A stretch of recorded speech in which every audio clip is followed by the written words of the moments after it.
24 de junio de 1821. Las llanuras de Carabobo, en Venezuela, están cubiertas por una espesa neblina matutina.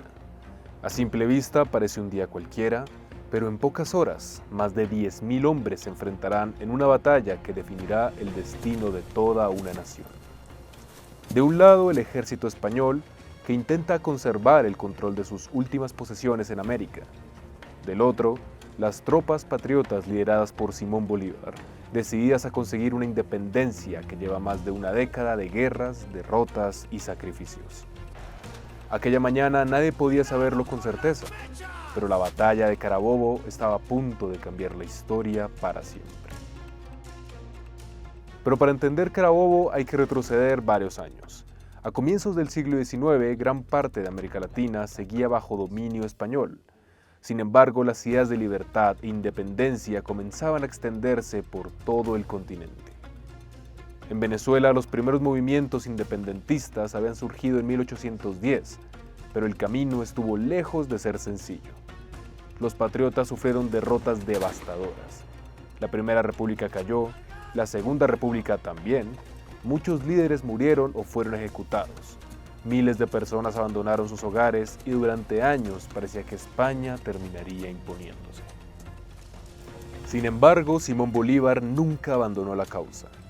Tras numerosas campañas militares, victorias y derrotas, logró reorganizar las fuerzas independentistas. La situación comenzó a cambiar. En 1819 obtuvo una de sus mayores victorias en la Batalla de Boyacá, que aseguró la independencia de la Nueva Granada, hoy Colombia. Ahora el objetivo era claro: liberar definitivamente Venezuela, y para lograrlo habría que derrotar al principal ejército español que aún permanecía en el territorio. Es importante recordar que en 1821 el ejército patriota estaba compuesto por una mezcla extraordinaria de soldados, avellaneros, campesinos, indígenas, afrodescendientes, veteranos de guerra y también voluntarios extranjeros. Entre ellos destacaba la llamada Legión Británica. Muchos de sus integrantes eran veteranos de las guerras napoleónicas en Europa. Habían cruzado el Atlántico para luchar junto a Bolívar.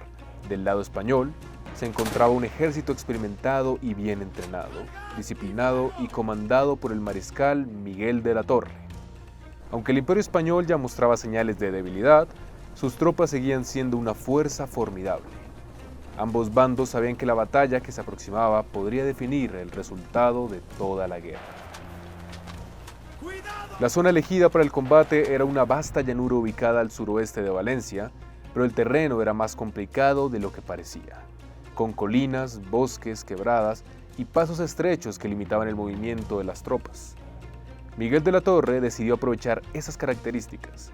Ubicó a sus hombres en posiciones defensivas sólidas. La idea era obligar a los patriotas a avanzar por rutas difíciles y vulnerables. Si Bolívar atacaba de frente, podía sufrir enormes pérdidas. Era una apuesta arriesgada, pero confiaba en la fortaleza de sus posiciones. El plan de Bolívar, sin embargo, ya consideraba el terreno. Comprendió que un ataque frontal sería extremadamente costoso. Entonces ideó una maniobra diferente. Dividiría sus fuerzas. Mientras una parte mantenía ocupados a los españoles, otra avanzaría por zonas menos esperadas para atacar los flancos enemigos. La clave sería la velocidad y la coordinación. Si el plan fallaba, el ejército patriota podría quedar atrapado. Pero si funcionaba, la línea española se rompería, en una apuesta que podía decidir el futuro del país. La mañana del 24 de junio, los primeros movimientos comenzaron. Las tropas patriotas avanzaron entre la vegetación y las colinas. Los españoles detectaron rápidamente la maniobra. Pronto los disparos empezaron a resonar en todo el campo de batalla. Mosquetes, cañones, gritos, caballos y humo.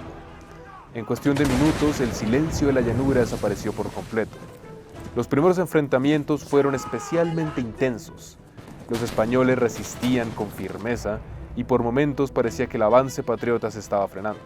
Uno de los sectores más importantes del combate fue defendido por tropas españolas que dominaban las alturas. Desde allí podían disparar contra los patriotas que intentaban avanzar. Las bajas comenzaron a aumentar y la situación era crítica. Entonces entró en acción la Legión Británica. Sus integrantes avanzaron bajo intenso fuego enemigo. Muchos murieron en el intento, pero lograron mantener la presión suficiente para evitar el colapso del ataque patriota. Aquella intervención sería recordada como uno de los momentos decisivos de la batalla. Mientras tanto, José Antonio Páez lideraba una de las maniobras más importantes del día. Sus llaneros avanzaron por zonas difíciles del terreno. Era una fuerza acostumbrada a la movilidad y al combate rápido. Cuando encontraron una oportunidad, lanzaron una ofensiva devastadora. La presión comenzó a sentirse en toda la línea española. Las defensas empezaron a ceder. Lo que hasta ese momento parecía una posición sólida, comenzó a transformarse en una situación peligrosa para los realistas. Poco a poco, la coordinación patriota comenzó a dar resultados. Los españoles ya no podían responder con la misma eficacia. Las órdenes tardaban en llegar, las unidades quedaban aisladas, los ataques surgían desde varios puntos al mismo tiempo.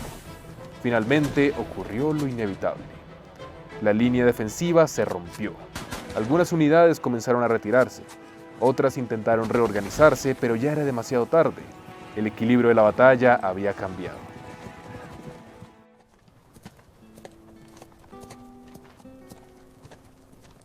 Entre los episodios más conmovedores de la batalla de Carabobo se encuentra la historia de Pedro Camejo, conocido como Negro I. Nacido en la esclavitud y convertido con el tiempo en uno de los más valientes lanceros del ejército patriota, Camejo se había ganado su apodo por una razón sencilla. Casi siempre era el primero en lanzarse al combate. Durante la batalla del 24 de junio de 1821, participó en algunos de los enfrentamientos más intensos. Mientras las tropas patriotas avanzaban contra las posiciones españolas, una bala lo alcanzó de gravedad. Aún herido, logró mantenerse sobre su caballo y dirigirse hasta donde se encontraba el general José Antonio Páez. Según la versión más difundida por la tradición histórica venezolana, al llegar frente a su comandante pronunció unas palabras que pasarían a la posteridad. «Mi general, vengo a decirle adiós porque estoy muerto». Páez, sorprendido al verlo aún consciente, intentó responderle, pero las heridas eran demasiado graves. Pocos instantes después, Pedro Camejo cayó de su caballo y murió en el campo de batalla. Con el paso de los años, la escena se convirtió en una de las imágenes más poderosas de la independencia venezolana. Más allá de la exactitud literal de las palabras que pudo haber dicho en aquel momento, la historia representa el sacrificio de miles de hombres y mujeres que participaron en la lucha independentista. Hoy el nombre de Pedro Camejo sigue siendo recordado como el de uno de los héroes más emblemáticos de Carabobo, un soldado que incluso en sus últimos momentos quiso cumplir con su deber antes de despedirse de la vida. Después de varias horas de combate, la batalla estaba decidida. Las fuerzas españolas comenzaron a retirarse. Los patriotas controlaban el campo. La victoria había llegado. No significaba el fin inmediato de la presencia española. Todavía quedarían algunos focos de resistencia, pero el resultado era irreversible. La independencia de Venezuela estaba prácticamente asegurada. Carabobo se había convertido en el golpe definitivo contra el poder español en el país. La batalla de Carabobo no fue simplemente una victoria militar. Fue el momento en que el proyecto independentista dejó de ser una aspiración para convertirse en una realidad. Después de años de guerras, derrotas, hambrunas y sacrificios, los patriotas finalmente habían conseguido una ventaja imposible de revertir. La batalla permitió consolidar la independencia venezolana y fortaleció el proyecto de la Gran Colombia impulsado por Bolívar. También se convirtió en uno de los símbolos más importantes de la identidad nacional venezolana. La mañana del 24 de junio de 1821 comenzó como cualquier otra en las llanuras de Carabobo, pero cuando el humo de los cañones se disipó, Venezuela ya no era la misma. Aquella batalla duró apenas unas horas. Sin embargo, sus consecuencias siguen sintiéndose más de 200 años después. Porque hay enfrentamientos que terminan cuando se dispara el último fusil y hay otros que terminan cambiando la historia de una nación para siempre.